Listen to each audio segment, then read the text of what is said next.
All right, welcome back to the Powers on Sports podcast. We are pleased that you found us on all the various podcast platforms, Apple, Google, Spotify, Stitcher, and wherever else you find your podcasts at. So very pleased to bring on for the first time, Rock Riley. Rock is a veteran of the Tampa Bay sports media. He's been a longtime broadcaster, radio, television. He does some podcasts now. He's the host of the Rock Stops Here podcast, as well as Bucks Kickoff as part of JoeBucksFan.com. The Bucks Kickoff is a podcast that comes out 24 hours before every Buccaneers game. And again, anybody that's in and around the Tampa Bay area knows Rock Riley very well from his vast experiences on television and radio throughout the Tampa Bay market. So welcome to the podcast, Rock. Honor and a pleasure, Jason. Happy to be here. Great. All right, first question I have for you, non-sports related. Where did Rock come from? Oh man, that's a good one. All right. It was probably about 25 years ago now, and I was in Denver, Colorado. I auditioned for a job in Tampa on a radio station, 970 WFLA. They had a longtime #1 sports guy in the morning, Ted Webb. Yeah. And he also was a co-host of the show. And Ted did a nightly show a Sunday night show. So I flew down here. I studied for in a whole week back in the day when it was actually the newspapers, and I would the local scene. And then I auditioned. I got the job. I would do sports reporting for 970 WFLA. And at the time, the boss is like, okay, your first name is Bob. You want to stay with that or something? I'm like, I need the gig. I'll do whatever you want. Yeah, whatever. We're just trying to, you see what ESPN is doing now? It used to be Dan Patrick and what's his name? Keith Olbermann. Yeah. And he's like, it's more entertainment. We don't want to lose a license. And I was driving with my ex in Denver, Littleton, a suburb. We looked over and there were the Rockies.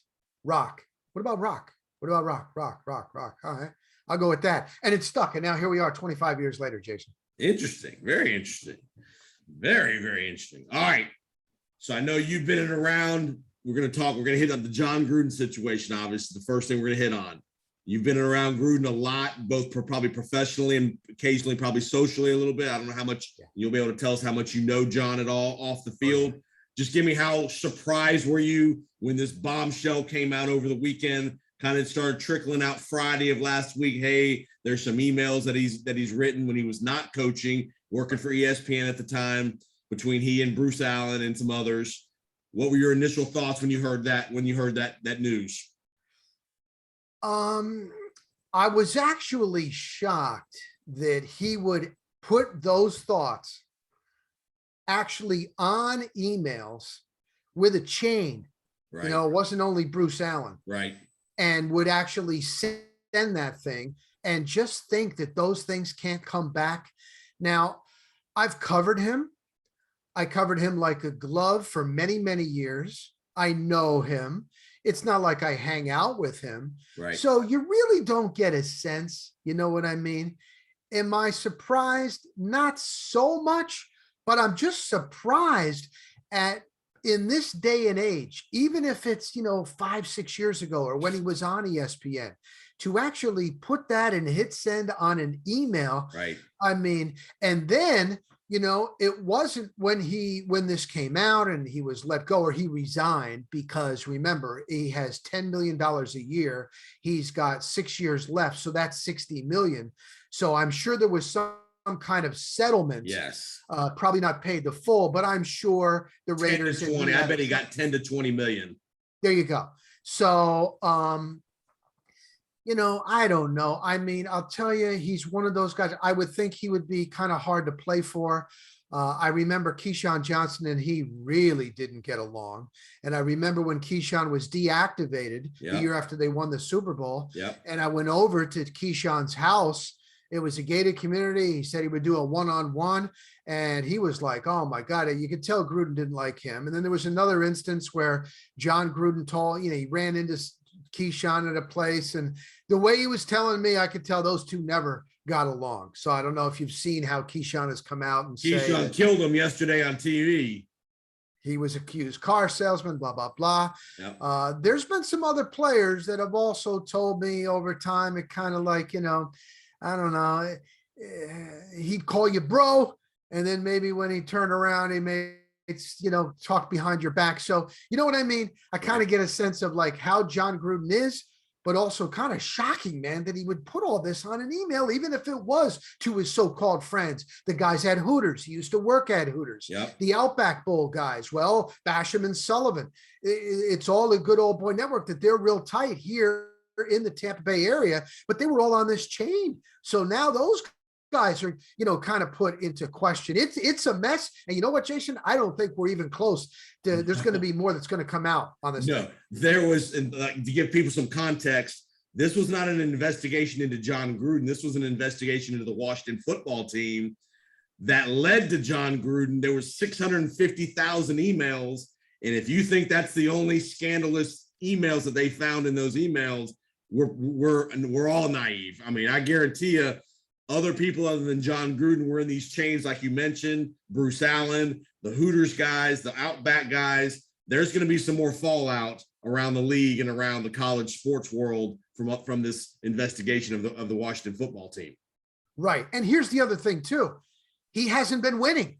They're paying him a lot of money. That also factors into it. Now, if he was on the level of, Belichick with wins and losses, or, Arians, and this is a team that's competing, for the Super Bowl, it might have been, I'm terribly sorry. I have changed as a person. Right. Maybe they suspend him for many years, but the fact is they were losing. Now, I also was at One Buck yesterday and I talked to a national reporter, and he had 6 sources within the Oakland Raiders organization. And it wasn't so much it was the NFL, it was the Raiders. They were trying to get out of this thing because it wasn't working well. And then when the word came out, his sources, and this is a respected journalist, said there was like cheers and happiness inside that Raiders building yesterday. Right. I mean, and two things. One, it gave them an out to get out of the contract at a minimal cost. Right. And two, you feel bad a little bit for the Raiders because, Al Davis was very progressive on the hiring Art Shell, bringing in Amy Trask. He's been pretty progressive, and Mark Davis seems to be along those same lines too. So, it had to hurt Mark Davis because, they were really good friends to do that, but it's something you had to do. Yeah, there's no doubt about that. So, it'll be interesting to see how the Raiders do without Gruden. Does that kind of rally them around now? Who's going to get that gig? Right. But it's very rare. And if you listen to his apology, Gruden, and I also know someone that texted him, and he texted back the exact same thing. I didn't mean to hurt anybody. Right. So it wasn't like, no, I didn't do it. Oh, it was taken out of context. Right. No. So there you go. Yeah.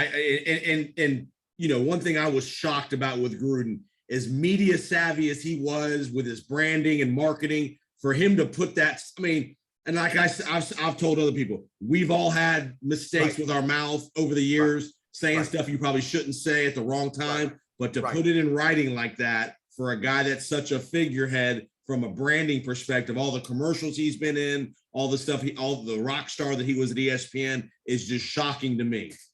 You know what? It's like I have one friend, and he will text me some stuff. It's more on like stuff about girls and stuff like that. Yeah. And I'm almost like, and I'm never going to like put something back that I might even talk to him in a bit. I'm not even texting. Who knows anymore? You know what I'm saying? Right.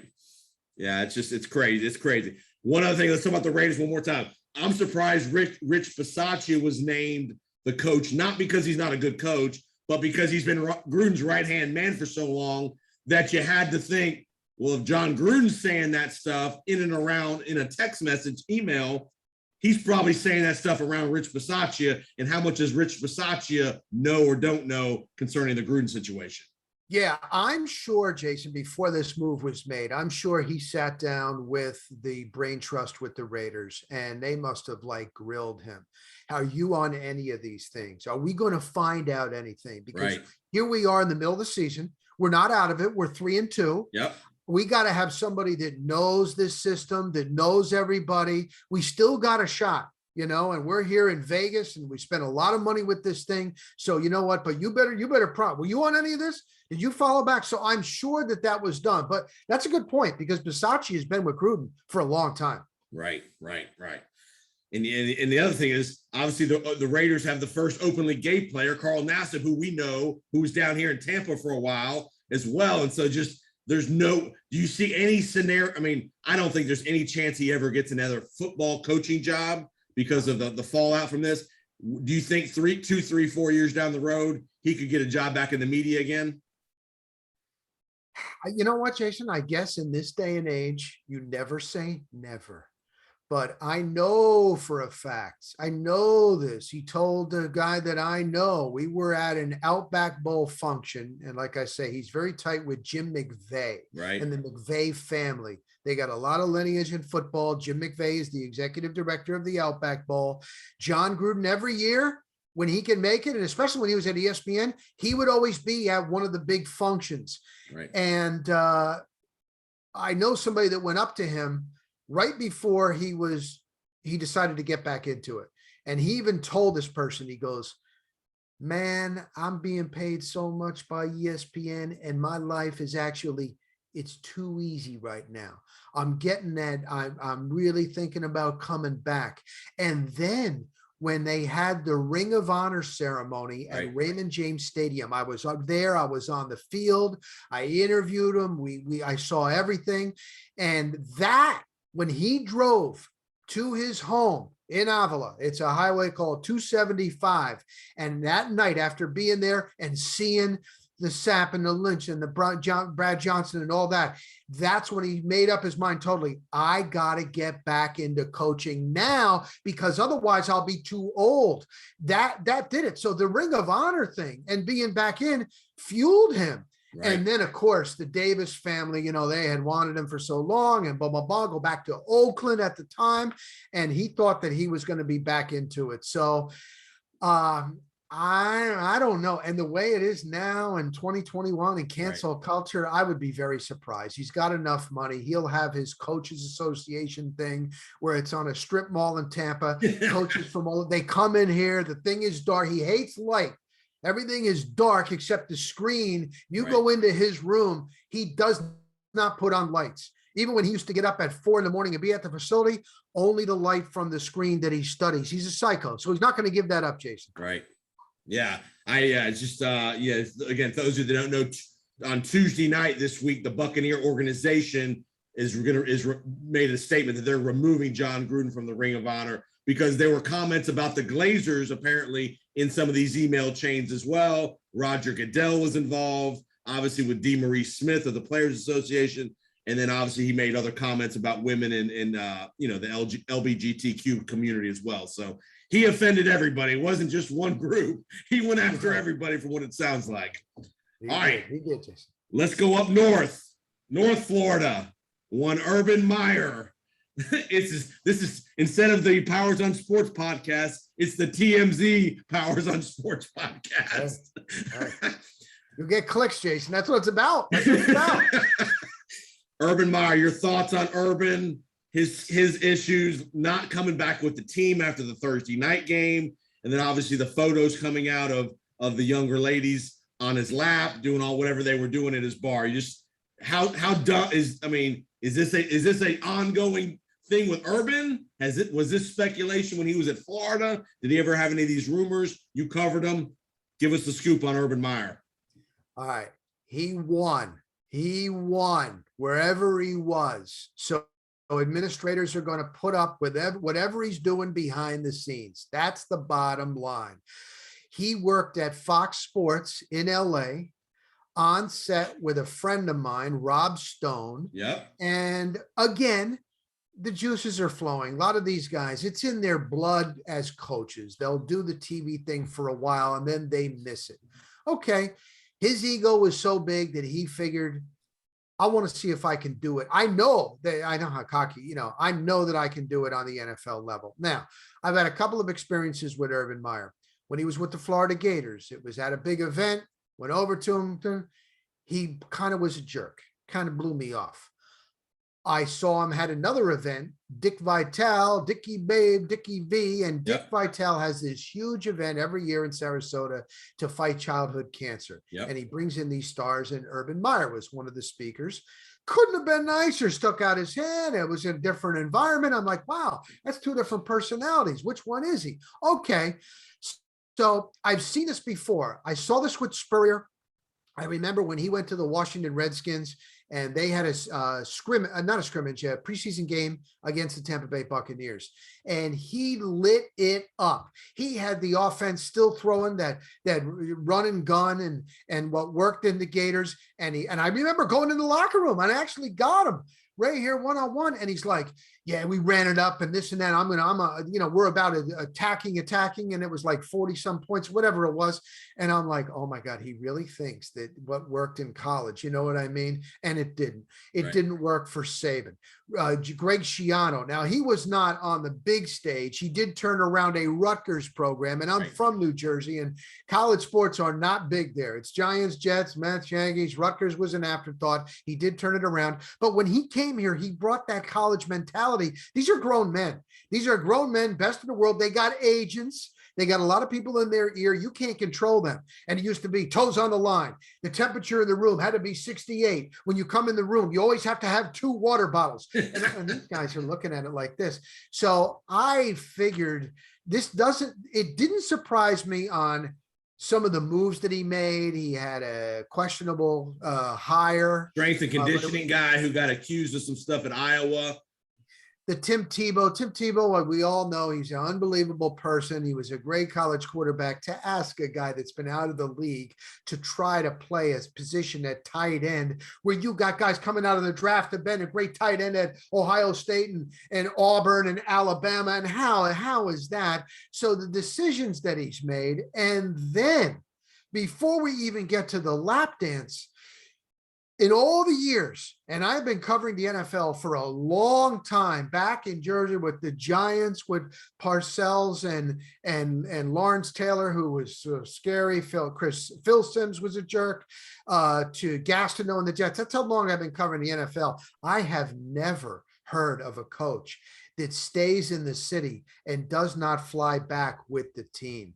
Because Tony Dungy the other day, I don't know if you saw this, Jason, he said, that's kind of your responsibility to travel and get everybody home. Right. If you got to go somewhere else, then you get on a charter and go after that. What if there was a delay? What if there was something turbulence in the air? God knows somebody got sick on it. They have to land somewhere. Where's the head coach?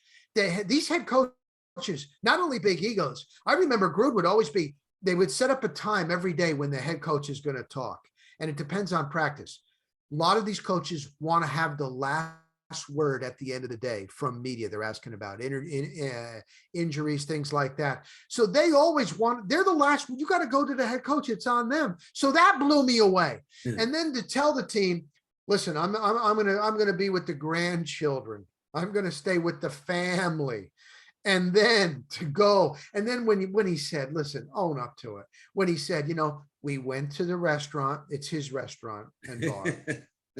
And, we spent time with the family. And then, there was just a group in there, and they called me in for pictures. And then they tried to get me on the dance floor. Didn't look like they were trying to get him on the dance floor, Jason.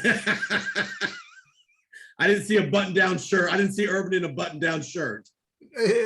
On the dance floor.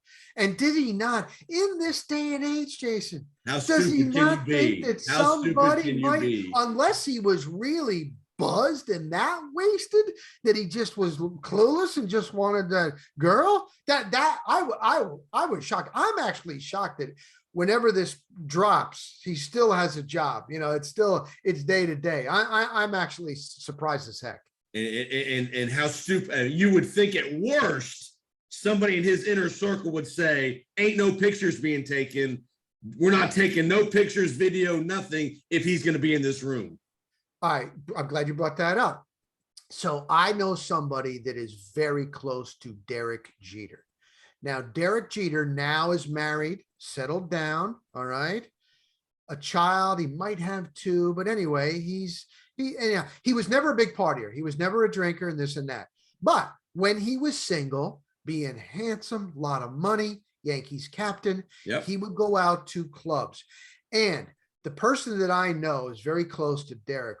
When they would go out to somewhere, even if it was in Tampa, really hard in New York, they have to call ahead, make sure it's set up. They would actually have to put the rope around where they would sit. There would be times, Jason, where Jeter's girlfriend would go to the bathroom, and then there was women already coming up, hitting on him that fast just while she's in. And it would always be, there's always be like, no pictures.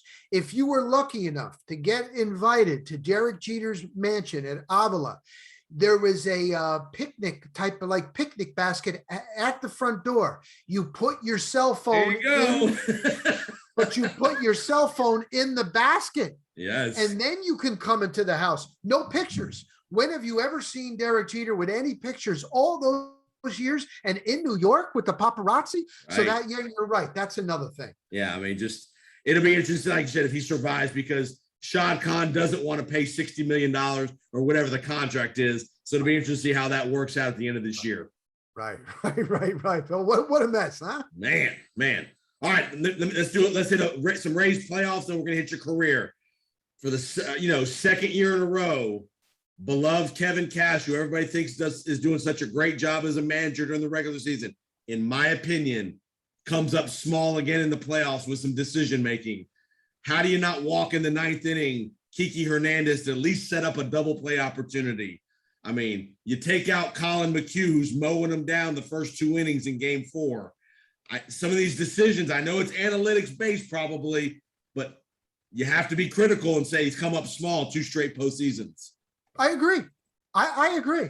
Look, I like Kevin Cash, and he is a player's manager. They love him. He also does have discipline. He installs in that. I can tell, he's been there long enough that this is not, everybody says, oh, this is all up top. No, I mean, no, not at this point. Now I can tell you this. After Joe Madden left and they hired Kevin Cash was a bullpen catcher. Correct. In the Indians organization. He had never managed at any level. Right. So what happens is after games, when you go downstairs and you're going to go into the clubhouse, in baseball it's called a clubhouse, and you wait outside, and there's always a cool down period. And I've heard screaming different years. I've heard the party and the celebration after big wins and the music blasting. And then eventually they'll open the door and you go in, usually to the manager's office first, and then you'll go over to different lockers. Pre-COVID, nobody's been in a locker room. I don't know if that's ever going to open up again. But anyway, so after Joe Madden, when now Kevin Cash in his first year, we would be standing right there at the Tropicana Field, right outside. It's cordoned off with a little fence, and you're waiting to go in. I see these younger gentlemen from the front office come down. They got a stack of papers this thick, and they're going in and to see the manager, Kevin Cash, before we get in there.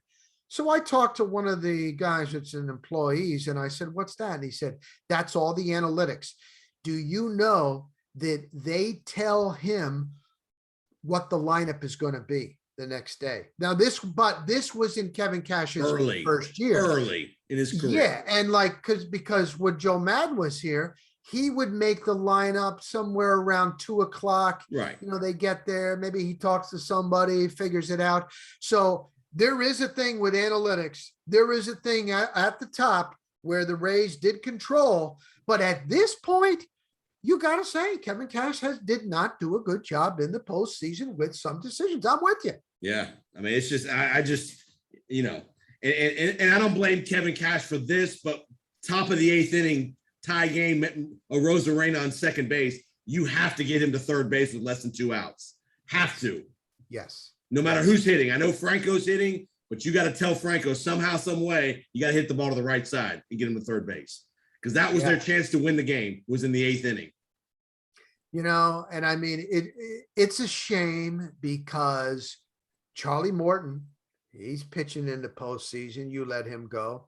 Okay, Snell, we can make, and then of course you get Glass now. Right. You look at what they were able to do regular season, but it's how you finish, Jason. That's And it. in the end, it's going to be looked at as a disappointing year. I'm sorry. You're right. I agree with you. All right. We got one fifth game coming up. Dodgers Giants, a classic rivalry. Thursday night in San Francisco. Who do you like? Oh my God. All right. I'm not going to be on the fence on this one. I'm going to go with the Dodgers. I'm with you. I think somehow, honestly some way. though, Jason, you know what I mean? It could go either way. You know, two very good teams. San Francisco's feeling it right now. How about Evan Longoria with the bomb the other night? A great matchup. Love it. Love it. It's. I mean, both teams have 109 wins on the year with their wild card win. They're dead even 109, a fifth game to decide who goes to the NLCS to see the Braves. You obviously got the Astros and the Red Sox on the other side. Great drama in the baseball world. Great drama. It's great. All right. You're listening to the Powers on Sports podcast. I'm with Rock Riley, the host of the Rock Stops Here podcast, as well as Bucks Kickoff podcast. Let's get to your career a little bit. Tell the audience how you know, everybody knows you from the Tampa Bay area, a long time, Bay News 9, Spectrum Sports. How did you get started in the sports broadcasting world? Sounds like you're from New Jersey. Tell us about your early days, Rock Riley turning into a sportscaster, Rock Riley. Yeah, I knew what I wanted to do. I went to a college in Florida and I walked on as a pitcher, St. Leo College, and I made it. But it became clear once when you're in high school and you're pitching in, you get the number 7, 8, 9 batter. You just throw fastballs right by him. I'm a lefty. I was a skinny little lefty at the time, like a Ron Guidry type, and you can blow up by. You go to St. Leo and I go to college and I realize, whoa, 7, 8, 9 hitters are really, they're pretty good. And college baseball down in Florida is good.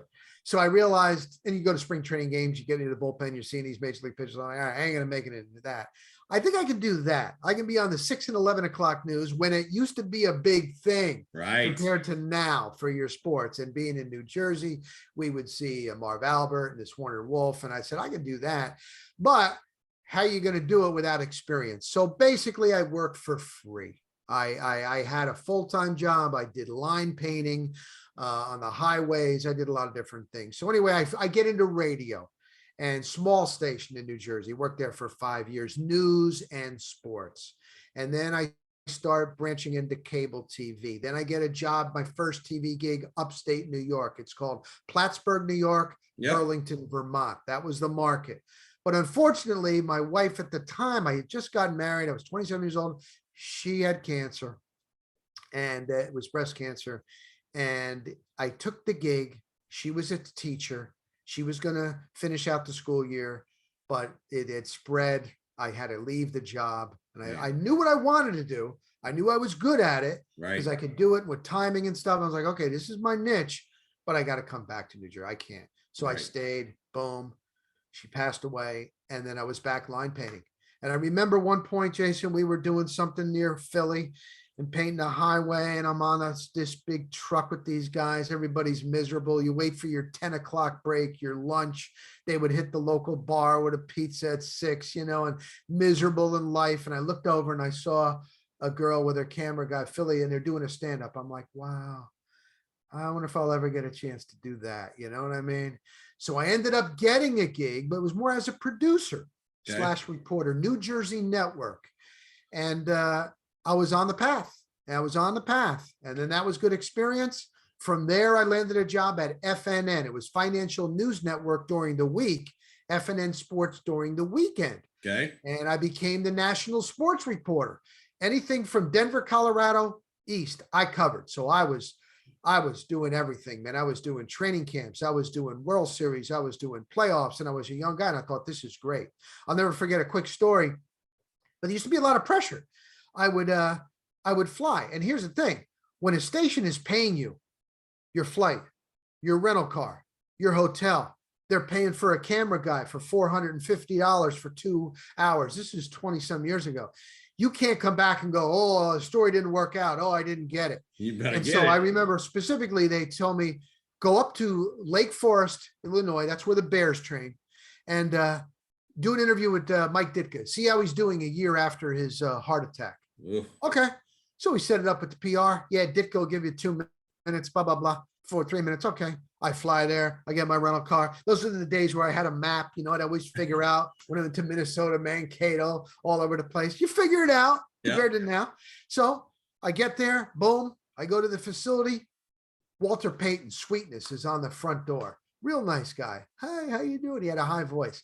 I said, oh my God, there's Walter Payton. We go in. The PR guy comes over. He goes, hey, you with FNN? Ditka's not doing the interview today. I tell you what, it's a media availability where everybody, like all the writers, the beat writers, the coach comes out. Make sure, if you want to get in a question, do it then. But make sure you don't step on the toes of these beat guys here that are covering the Bears. All right. And that was it. Oh my God, I'm sweating bullets, because here, if you don't get it, okay, I can do something else.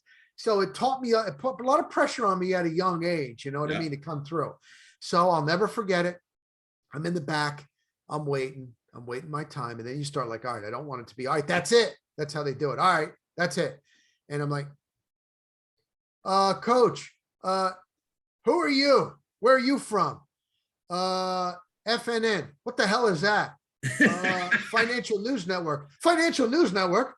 What are you going to try to know what my portfolio is? No. It's FNN Sports. All right, what's your question?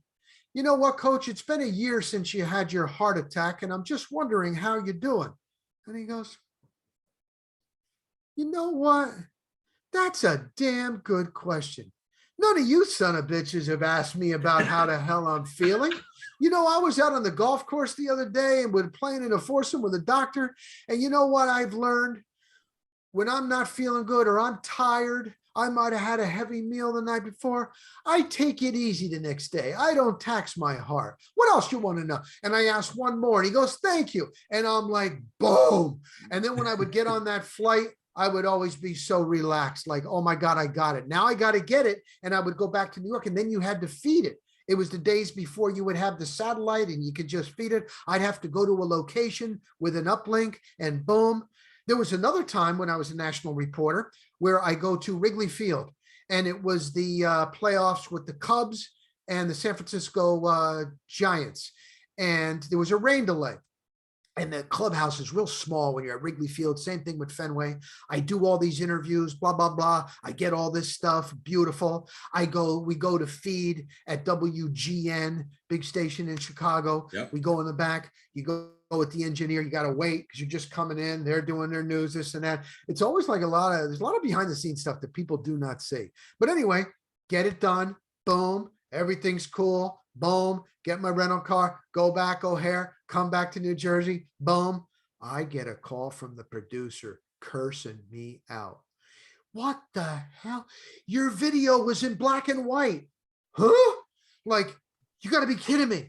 No, we used it one time. We can't even use all that stuff. It was shot in black and white. We're not going to pay your freelancer. Huh? I get on the phone with him. He's like, listen, man, we worked all day for you. I got to get my money. I just had a wrong switch. I flipped it. Hey, that's not my problem.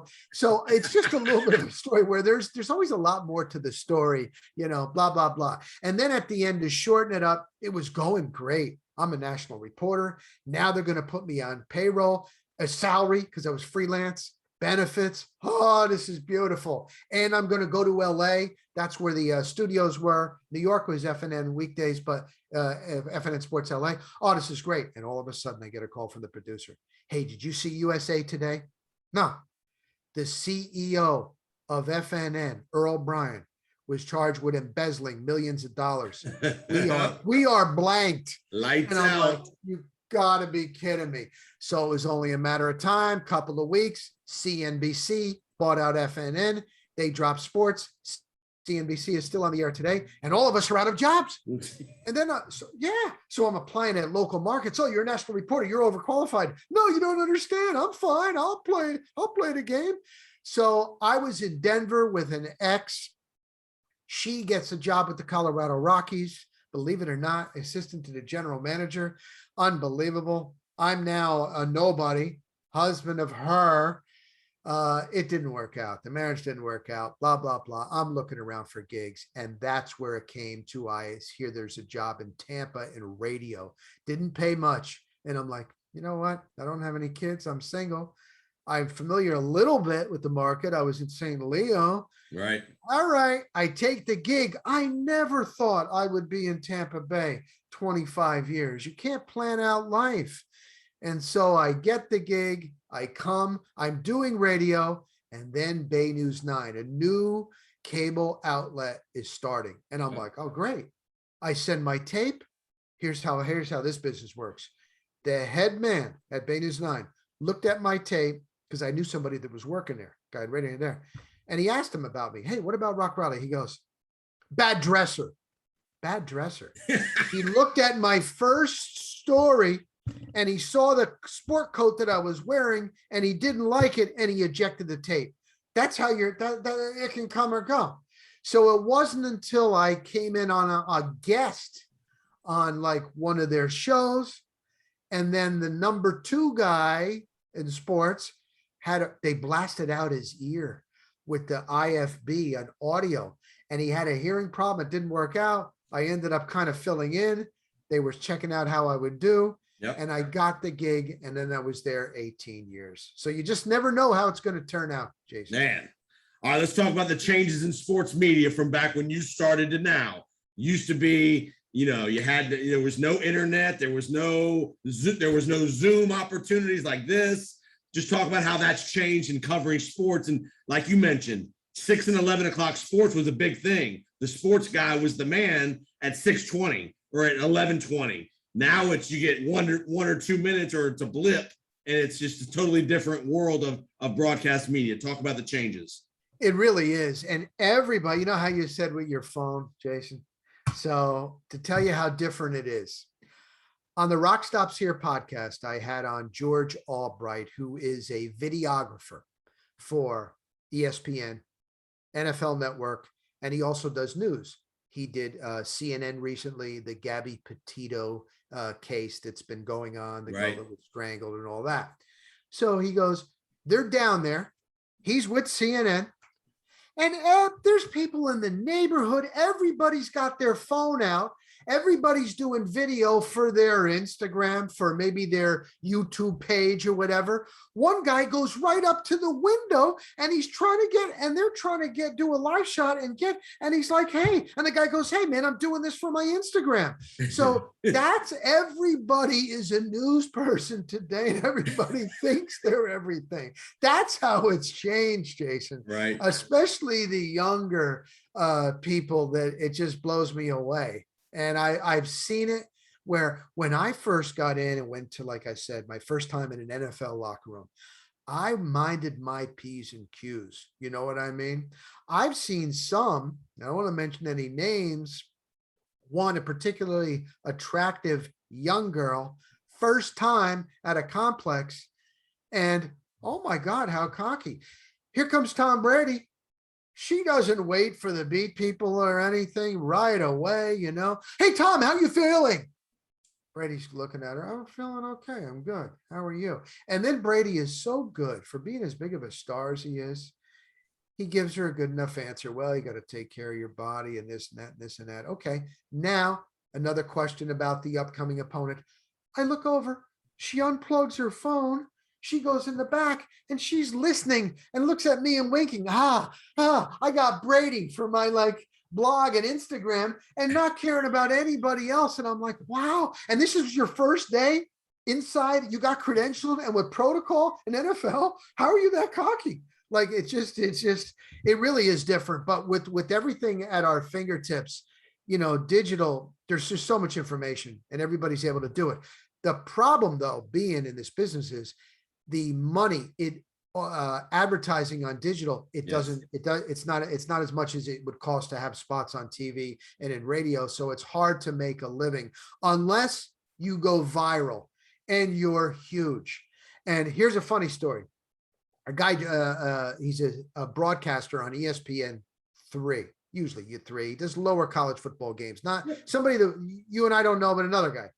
And he posted the other day, he's like, now he's on ESPN. He's doing the AAC. He did an SEC game. He did one Big 12 game. And he's like, I'm trying to get to 5,000 followers on my Twitter. And my daughter who's a senior in high school, has 62,000 followers on her TikTok. And it's about her cat and something else. And you can monetize on TikTok. It's a whole, I don't want to be that old guy, that get off my lawn guy. It's just a whole different world, Jason. It is. No, you're right. You're right. And just the commitment by the different especially local TV now and local media now, the commitment to send guys like you to Fenway Park for the playoff games, to road games for the Buccaneers. That used to be the norm. Every week, there'd be one or two people going to a Bucs road game. Now, you're lucky if you get one person from a network. A lot of times, they don't even send anybody. Right. It's really, really, really changed. At least now, everything was Zoom and still is an awful lot. Right. But at least with the protocols, oh my God, it's tier 2 or tier 3. For most of training camp, I was tier 3. Right. I know what publications I'm at and blah, blah, blah, because it's a numbers game. They only allow in, I don't know if it's 18 or 20. So with the Bucs, and there's so much interest, if NFL Network is here, there is a talent, that's the on-air person. There is a camera person. There is an audio person. ESPN, they got one. They send Jeff Darlington. That's 2. Right. They got a producer. They got talent. Blah, blah, blah, blah. So they're already taking up 9, 10 spots. So if you're tier 2, you're only allowed to be there for a distance. You can shoot a little bit of video really, really far away on your phone. Then you got to leave. Right. If you're tier 3 and you're lucky enough, you're tested once a week with COVID. You get this little button, beeper that goes in your pocket. That way, if you're anywhere near, you can't even get close to a player or a coach. Oh my God, the alarms come off. Then you have to make sure you return this thing before you leave the facility. If you don't, it's $185 on you. You know, it's just, everything has so changed. Right. And so we'll see what happens. I don't know if we'll ever be in a locker room again.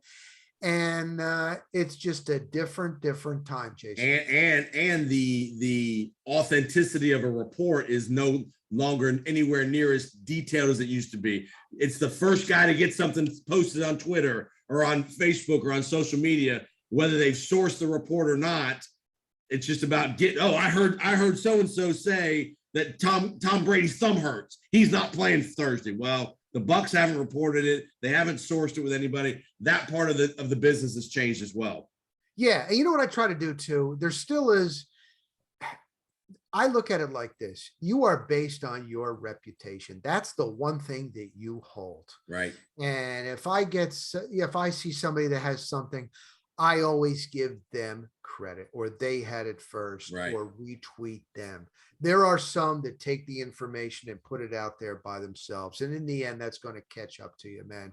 You know what I mean? Your reputation is all you got, you know? Yep. No doubt. No doubt. What do you think? Let's talk about the Bucs season real quick and I'll get you out of here. How do you think, 4-1 heading to Philadelphia Thursday night football? They probably their best game of the year was Sunday against Miami, played really well. How do you see the rest of the regular season going? Obviously, the key, can you keep Tom Brady healthy? That, to me, that's the whole key to the whole season. That's it. I've been lucky enough to interview Michael Jordan, Jeter as well. He is a Michael Jordan. Jeff Darlington of ESPN got to sit down with him because it was before the big Patriots thing. Right. And they did it weeks ago. And when he finished the interview, he walked away and he goes, "That's Babe Ruth. Like, we are seeing Babe Ruth like in our lifetime." And it's amazing when I'm at the facility and watching him, Jason. He is now they bust his bizzle so bad by being old behind the scenes. Yeah. They call him old head. That's the term when you're older now. Hey, old head. And he plays along with it. He's got a good sense of humor. Right. But when it's time on the field, he is all business. Oh my God. You should see what he does. He runs sprints after every practice with Blaine Gabbert and Ryan Griffin. Trask is like kind of behind he's a rookie and he's a perfect situation. Kyle Trask, a perfect situation for him. But Brady is so precise every practice. And then when he sits down, all right, blah, blah, blah, Miami Dolphins, he starts mentioning what their system is, the amount of work that he puts in. His wife, Giselle, and the kids always leave the house at least a day or two before every game and stay somewhere else so that he focuses full on his. For someone that has that much money and that much fame, and the way he is with his body, his trainer is there. He has this Hydro Flask. He took it to the White House. He constantly is drinking so much water. I came back and told my wife, she goes, I'm going to the bathroom all the time. But I mean, that's why he's as good as he is at 44 years old. Yep. Now the thumb, it was wrapped up really, really heavy. And so it happened in the game, he mans up, but a lot of times, like your adrenaline, you just keep playing. I don't know if you ever played basketball, you got it sprained. Sometimes you keep playing through it, but the next day or two or three. Up. Yep. Yeah. He even said the other day, he goes, I wish I had 5 days. We've only had, it's only been 3 days. It's only be 5. So that might be a factor. So the defense has got to step up, but I don't worry. It's human nature to be complacent. You're Super Bowl champs. Everybody's going to come in, the year is different. It really is. Everything is always different. Like Brady goes, we never played in the rain all last year. We hardly had any injuries. Everything is different. But with him, with the GOAT, and the players realizing this opportunity to GOAT, that's why Sherman came here. That's why they want to come here. There's not complacency. Brady, they won't allow it. So it all comes down to, can Brady stay healthy? That's the biggest key. But I've been covering the NFL for 20 some years, and it really is amazing to watch. He drives a truck. He's not like one of the media members. Oh, does he drive himself? Drive himself, but he is bombarded. Get this. I noticed after this last game at Raymond James Stadium, he had his son. His son is Jack. He's 12 or 13. He was a ball boy during training camp. Yeah.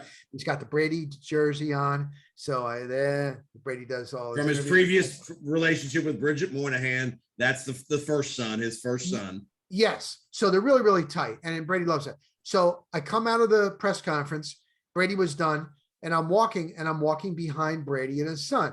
And I'm not going to be a TMZ here, try to get that. Yeah. I just let it go. And I look over and Brady's getting into his vehicle. Brady parks inside the hallway here, the locker room. I've never seen that for a player. Now the owners, the Glazers, they are one more level in, and they have security there. They don't park out in the parking lot, but Brady can't even park in the players' parking lot because he would be hit by him. And one of the workers comes over, asks him for a jersey. This is even in the hallway. So you've never seen him out in Tampa Bay. He can't. But I will tell you this: he loves it here. He does like it. Oh my God, he's like, Tampa's a secret. He goes, the airport's close, the work, he calls it work, very close. Cause he's on Davis Islands, he had Jeter's place and Jeter told him, I'm going to sell it. So he gave him a little bit of deal and then he sold it. And TMZ had that he was building on Clearwater Beach. That was bogus. He's renting another home in the neighborhood. Gotcha. But he said this, he goes, there you go. God. Breaking news right here. He's not in Clearwater. He's back in Davis Island. There you go. I like it. There you go. On your podcast, Jason. I like it. Yeah, that's the one thing. It's funny. I'll tell you a quick story. Friday night, I referee high school football in town, and I went to La Teresita, which I know is right there by One Buck Place, little Cuban place. Yes. Friday night, guess who's sitting in the diner right across from me? Not a person in the whole place notices her. World famous Gabby Douglas, the gymnast. You're kidding me. Nobody notices her. That just talks about the fame. Gabby Douglas, the biggest gymnast, U.S. Olympic gymnast, Friday night, 10:30 at night. She's sitting at the diner. Nobody notices her. I notice her. Nobody says a word to her. She's just sitting there eating a little dinner Friday night. Awesome. Crazy. If that was Brady there with his family, where would it start spreading now? I mean, that's the thing. And the thing you have to respect about Brady more than anything else, he's an average dude in the locker room. He probably doesn't big time. He probably big time some people occasionally, but he's one of the guys. He does all the running, all the lifting. He's structured. He drinks. That's the thing you have to respect about Tom Brady more than anything else, is he does the little things that makes him great. Exactly. It's so like anybody that is a Bucs fan or something, enjoy it, because this run doesn't always happen. So I'm loving it, man. One last question, I'll get you out of here. How much do you love covering events in person? as opposed from a studio. That's the part that as a sportscaster, everybody thinks, man, I'm in the arena, I'm in the stadium, in the press box. How much do you love doing that as a sportscaster? I love that. I love that, number one. That's it, because I love being there. Yeah, I love doing studio work. Studio work is nice, but when you're there, Jason, you observe. Like, even when we're only there, we're only allowed 30 minutes to watch practice. It's different during training camp. You can be there, and I'll pick up on some things. You watch who's hanging with who, you watch something that they do. And a lot of times that will translate into a game, because everybody is an expert with the internet. You can look up stats, right? You can do your homework, but when you're there, and then when you're there and somebody trusts you, sometimes you ask those that are inside the building, hey, what's going on here? And the thing is, if they give you information, it helps you be a better sportscaster. Sure. But you also don't totally give away what they told you. What's off the record is off the record.